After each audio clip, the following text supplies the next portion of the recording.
음주 단속은 보통 밤이나 또는 저녁에 많이 하게 됩니다. 하지만 요 몇 년 전부터는 새벽과 아침에도 음주 단속을 합니다.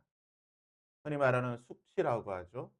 밤새도록 술을 마시고 술이 덜 깬 채로 새벽이나 아침에 그 숙취로 인해서 운전할 경우에 그런 상태로도 음주 운전이 된다라고 합니다.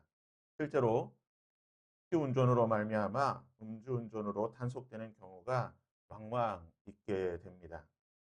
술이라고 하는 것이 그 먹을 때도 사람을 취하게 하지만 상당한 시간 동안 그 사람을 그 사람의 육체와 또 생각과 정신에 지배를 하고 영향을 미치기 때문에 그 미치는 시간의 효과가 상당히 길다라고 볼 수가 있습니다. 레위기 9장에서 아론과 그의 아들들은 일주일 동안 위임식을 진행하고 난 뒤에 첫 번째 제사, 그들 스스로 하나님께 드리는 첫 번째 제사를 하나님께 드리게 됩니다. 얼마나 두렵고 떨렸겠습니까? 모세를 통해서 교육은 받았지만 그들 스스로 하나님께 제사를 드리는 그 첫 제사인데요. 하나님께서 그들의 첫 제사를 받아주셨습니다. 불이 하늘에서 내려오고 그들의 모든 재물을 하나님께서 태우심으로 하나님의 영광이 나타나는 것으로 하나님께서 그들의 제사를 받으셨음을 말씀해 주십니다. 그리고 난 뒤에 갑자기 10장에서 이 위임식과 첫 제사를 잘 끝나고 난 아론의 두 아들 나답과 아비후가 죽게 되는 사건이 발생하게 됩니다. 1절과 2절에 보면 아론의 아들 나답과 아비후가 각기 향로를 가져다가 여호와께서 명령하시지 아니한 다른 불을 담아 여호와 앞에 분향하였더니 불이 여호와 앞에서 나와 그들을 삼킴에 그들이 여호와 앞에서 죽은지라. 그들이 죽은 직접적인 원인에 대해서는 말씀하고 있지는 않지만 아무튼 그들의 다른 불로 다른 향로를 가져다가 즉 다른 어떤 하나님께서 말씀하시지 않았던 다른 향로 불을 가져다가 하나님 앞에 분향하였고 그로 말미암아 죽었다라고 말하고 있습니다. 왜 나답과 아비후가 하나님께서 말씀하셨던 모세를 통해서 말씀하셨던 향로가 아닌 다른 향로를 가지고 나와서 제사를 드렸을까요? 분향을 하였을까요? 그들은 분명 일주일 동안 모세를 통하여서 하나님께 제사 드리는 법들을 배웠습니다. 아니 일주일이 이상 되었겠죠. 많은 시간 모세를 통하여서 모세에게 교육을 받았습니다.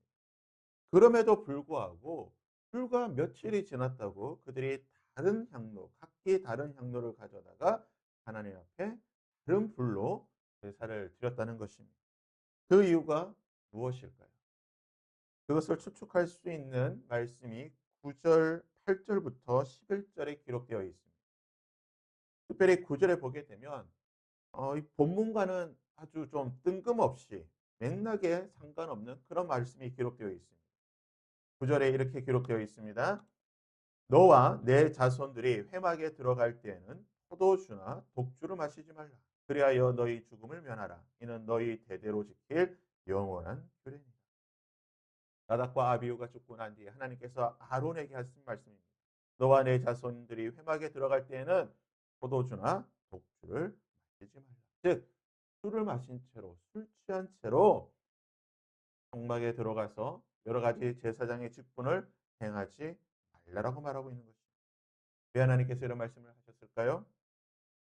이렇게 추측할 수 있을 것입니다.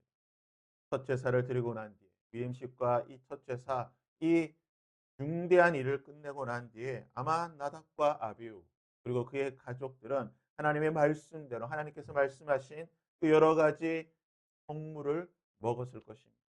그리고 그것을 먹을 때에 이스라엘의 식사 풍습에 따르면 포도주를 함께 곁들여서 음료처럼 마시게 됩니다. 근데 아마 그 시간이 상당히 오래되었던 것 같습니다. 아마 기분이 좋았기 때문에 하나님께서 그들의 제사를 받으심으로 하늘에서 불이 내려오는 이 놀라운 영광으로 말미암아 아마 그들의 마음이 즐거움으로 인해 많은 술을 마시지 않았는가 생각이 됩니다. 술을 취한 채 상당한 시간이 지나고 이른 아침 하나님의 말씀하신 대로 성막에 들어가서 분향을 하고 또한 금촛대에 등불을 관리할 시간이 되자 아마 이들은 불이 덜 깬 채로 피가 가득한 채로 그들이 급하게 성막에 들어가서 하나님께서 말씀하지 않으셨던 그러한 일들을 하지 않았을까 생각이 되는 것입니다. 그러기에 하나님께서 나답과 아비후가 죽고 난 뒤에 아론에게 통하여 너와 내 자손들은 두 번 다시 회막에 들어갈 때에 포도주나 독주를 마시지 말라라고 말하고 있는 것입니다. 이후 12절에서도 아론과 그의 아들들이 거룩한 곳에서 성물을 먹어야 함에도 불구하고 당일에 그렇지 아니하고 그것을 다 태운 것을 보게 되면 아마 이들은 이 사건이 그들에게는 상당한 충격과 두려움이 되었던 것 같습니다. 나답과 아비 그들은 하나님 앞에 제사를 드리고 하나님께서 불로 임하여 주시는 이 영광을 보고 난 뒤에 그들은 더 하나님 앞에 두렵고 경외함으로 그들의 직분을 행해야 되었지만 그들은 그렇게 하지 못하고 경건한 마음 대신에 경건망동한 행동을 했다는 것입니다. 불이 다 깨지 못한 채 하나님 앞에 그러한 불충한 모습으로 나아가 제사를 드리고 그로 말미암아 하나님은 아론의 두 아들이었던 나답과 아비후를 죽이시는 일을 했다는 것입니다. 우리는 하나님 앞에 언제나 두렵고 떨림으로 서야 될 줄 믿습니다. 하나님 앞에 경외함으로 서야 한다는 것입니다. 우리가 아무리 하나님의 은혜를 많이 받는다 할지라도 우리가 아무리 놀라운 하나님의 은혜를 경험했다 할지라도 우리가 넘치는 하나님의 풍성한 능력을 체험했다 할 우리는 항상 하나님 앞에 설 때에 두렵고 떨림으로 경외함으로 서야 한다는 것입니다. 오늘 하루 우리가 하나님의 많은 은혜를 사모하고 기대하며 살아가야 되겠지만 그와 동시에 우리는 하나님 앞에 두렵고 떨림으로 경외함으로 경건한 마음으로 나아가야 될 줄 믿습니다. 오늘 하루 하나님의 은혜와 함께 하나님 앞에 두렵고 떨림으로 나아갈 수 있는 저와 여러분이 될 수 있기를 주님의 이름으로 우리 함께 이 찬양을 함께 찬양하고 기도하며 나아가도록 하겠습니다.